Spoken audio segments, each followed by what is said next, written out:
Salut! Aujourd'hui, je te fais une petite vidéo à l'extérieur parce que c'est le jour de la Terre. Puis, je voulais te parler de l'importance de l'intention. Qu'est-ce que c'est? On en entend beaucoup parler, mais à quel point on saisit vraiment la profondeur de ce que c'est puis son utilité? À quel point l'intention, si c'est la seule chose que tu utilises dans ta vie, ça va faire des changements majeurs. Donc, la première chose à différencier, c'est un objectif puis une intention. Une objectif, c'est quelque chose qui est mental. Tu vas vouloir avoir un but ou quelque chose que tu vas mentaliser dans ta vision de la chose. Pour l'intention, c'est davantage un état d'être, quelque chose que tu vas ressentir à l'intérieur de toi et que ça va donner une direction à l'énergie. Quand je commence mes séances avec ma clientèle, que ce soit en soins humains ou avec les animaux, je donne toujours une intention, une direction à mon soin.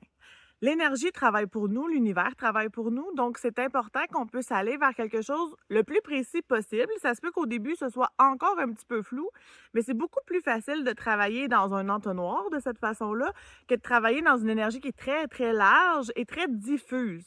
C'est vraiment une direction qu'on va lui donner avec cette intention-là.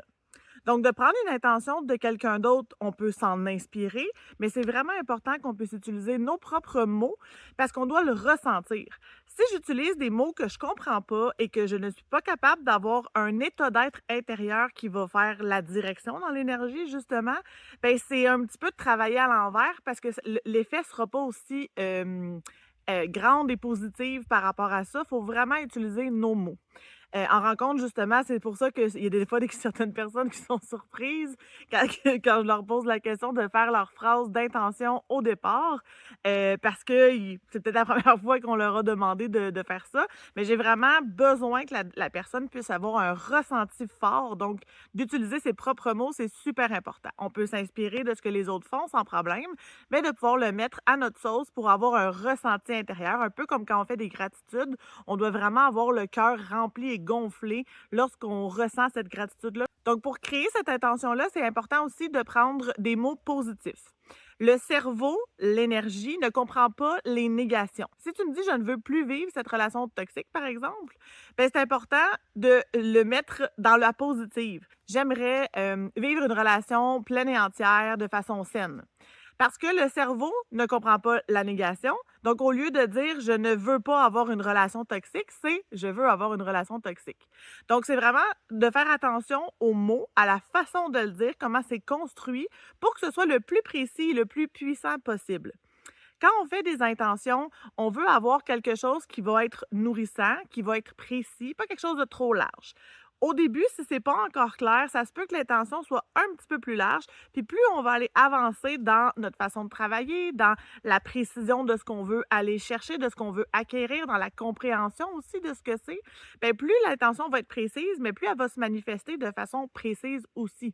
Parce que souvent, dans l'intention, il y a des choses qui vont, on le sait, ça commence dans l'énergie avant de se rendre dans la matière, dans la manifestation physique.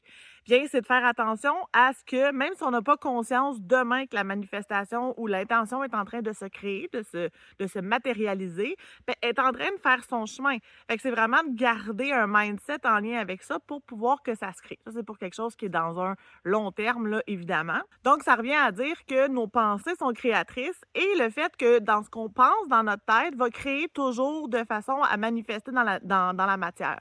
Donc, si nos pensées, si je fais l'intention que, je sais pas moi, que ça aille bien dans mon travail autonome, dans ma business, puis que tout le temps, à temps plein, je doute, j'ai peur, j'ai des blocages, ben, ça se peut que l'intention de ma manifestation ne se rende pas au bout parce que je vais créer beaucoup plus de négatifs que de positifs. Si je fais une intention une fois, mais que dans toute ma semaine, j'ai des pensées négatives, des peurs, des doutes, ben, je vais un petit peu créer l'inverse. Parce que tout ce qu'on fait dans nos intentions, dans nos pensées, ça se manifeste. Il faut juste faire attention puis porter notre attention à ce qu'on manifeste réellement puis ce qu'on demande réellement, même si des fois, on n'en a pas toujours conscience.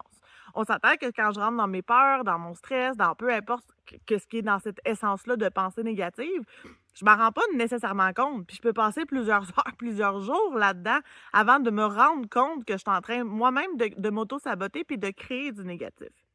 C'est la même chose quand on tire les cartes, quand on fait un soin en pendule, quand peu importe dans quelle sphère on va travailler, de poser notre intention au départ, c'est la chose la plus importante parce que si on fait quelque chose sans intention, sans ressenti profond et réel, ben, c'est comme si on faisait quelque chose que c'est pas en conscience finalement. Fait qu'il y a pas vraiment de direction dans ce qu'on fait. Fait que c'est un petit peu éparpillé. Fait qu'après ça, c'est très possible que les résultats ou de qu'on a une réponse qui est pas précise finalement. Fait que c'est toujours de faire attention de la façon que la question est posée, dans quel mot on l'utilise, dans quel état d'esprit on va la nommer aussi. Donc c'est toutes des petites choses qui partent toutes de l'intention de base. Il faut porter notre attention là-dessus pour être capable d'aller chercher une manifestation qui est le plus précise et le plus satisfaisante possible. Ce qui est le fun avec l'intention, c'est qu'à chaque fois qu'on a des petits ancrages positifs, par exemple, si je demande d'avoir plus de clientèle dans mon travail présentement comme travailleur autonome, puis que pendant une semaine, j'ai réussi à gérer mes petites pensées négatives, que j'ai eu plus de clientèle cette semaine-là, moi, je vais être dans la gratitude pour démontrer à mon cerveau et à l'univers que c'est vraiment ça que je veux, que c'est satisfaisant. Donc, il faut prendre une pause, il faut célébrer qu'est-ce qui est là, il faut pouvoir... mettre une espèce de petit point de c'est ça je veux.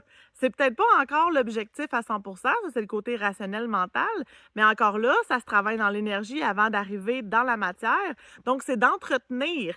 C'est comme un petit peu de l'éducation. Quand on va montrer à notre animal ou à notre enfant ce qu'on veut de lui, ben la minute qu'il va le faire bien, même si c'est pas parfait, dès que ça va dans le sens de ce qu'on veut enseigner, on va aller féliciter, on va aller faire un petit mot, une intonation qui est joyeuse, qui est positive de cette façon-là. On va aller féliciter, dire un bravo, une félicitation, et ça va amener l'animal ou l'enfant dans un état que, hey, là, je comprends, c'est ça qu'elle veut de moi. C'est ça qu'elle veut que je crée, que je fasse. Et là, c'est clair.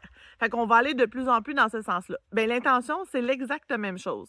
C'est vraiment d'aller créer une direction. Puis à chaque fois qu'on va se diriger vers où on veut dans notre objectif, bien, on va aller créer des petits points de lumière. OK, oui, ça, c'est le bon chemin. Fait que la différence majeure entre le mental et l'intuition, c'est que le mental va vouloir contrôler. C'est difficile de pouvoir faire une conceptualisation de quelque chose qu'on ne connaît pas ou qu'on n'a jamais vécu. Par exemple, si tu as eu de la difficulté à avoir du succès dans ta sphère professionnelle, ça se peut très bien que tu aies de la difficulté à aller nommer un objectif qui est précis dans quelque chose que tu n'as jamais réellement vécu. Avec l'intention, ce qui est intéressant, c'est que ça va laisser place à mieux, à autre chose, à plus grand, à encore différent de ce que tu as conceptualisé de façon très précise dans ton mental pour ton objectif. Et ça va laisser de l'espace à ce que ça puisse se modeler dans quelque chose de peut-être différent, peut-être même plus satisfaisant, mais ça laisse l'espace. Donc, que ce soit pour ta journée. Moi, je fais une intention le matin en me levant. Je fais une intention à chaque soin que je vais prodiguer. Je vais demander à ma cliente de faire une intention par rapport à ce qu'elle veut amener dans son soin, quel type d'objectif, mais quel type d'intention elle veut avoir, vers quoi elle veut diriger son énergie dans le moment présent pour ce soin-là. Et quand je vais faire un tirage de cartes ou de la radiesthésie, soit un pendule, c'est toute la même chose. Donc, ce qu'il ne faut pas oublier pour poser une intention qui va être efficace, c'est de mettre quelque chose le plus précis possible. De ne pas mettre de négation, donc pas de ne pas ou je veux pas ou des choses comme ça. On va vraiment aller chercher quelque chose qui est dans la positive, donc vraiment ce qu'on veut aller chercher, pas ce qu'on veut plus avoir finalement. Et ensuite, d'être capable de le ressentir, donc dans nos mots à nous, avec quelque chose qui fait du sens pour nous, que l'on comprend et que l'on peut ressentir, et de faire une intention avant de faire une action, une journée, un soin, un tirage de cartes, peu importe, pour pouvoir avoir une direction et un but précis sans le faire aléatoirement, puis peut-être être déçu même des résultats par la suite. Ensuite, il ne faut pas oublier que quand on va poser une intention, ce qu'on veut faire, c'est de mettre une direction précise vers quelque chose, et ensuite, on lâche prise. On ne veut pas être dans l'attente, dans la pression, dans le contrôle. C'est vraiment contre-productif dans cette essence-là. Et par la suite, on veut aussi pouvoir poser des actions concrètes. Parce que dans l'énergie, il y a des choses qui travaillent, mais on est des humains incarnés. Donc, pour manifester dans la matérialité, dans la matière, il faut pouvoir faire des actions qui vont en ce sens. Par exemple, je reviens avec mon exemple de travailleur autonome. Si je veux attirer de la clientèle, mais que je ne suis pas visible nulle part, que je n'ai pas pignon sur rue, que je ne fais pas de post sur Internet et que je ne fais pas d'action pour pouvoir être visible et attirer de la clientèle, bien, c'est sûr que j'aurais bien beau faire toutes les intentions que je veux dans ma vie, ça avancera pas.